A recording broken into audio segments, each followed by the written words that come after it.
এখন দেশ স্বাধীন হয়েছে এই কথাটা লেখা ফেসবুকে পোস্ট করাটা আমাদের জন্য যতটা সহজ, বিশ্বাস করেন ছাত্র জনতার এই স্বাধীনতা বয়ে আনাটা এতটাও সহজ ছিল না।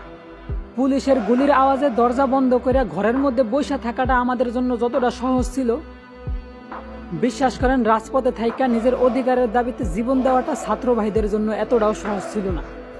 তাই এই স্বাধীনতা ছাত্র জনতা আর সাধারণ মানুষের, কোনো নির্দিষ্ট দলের না।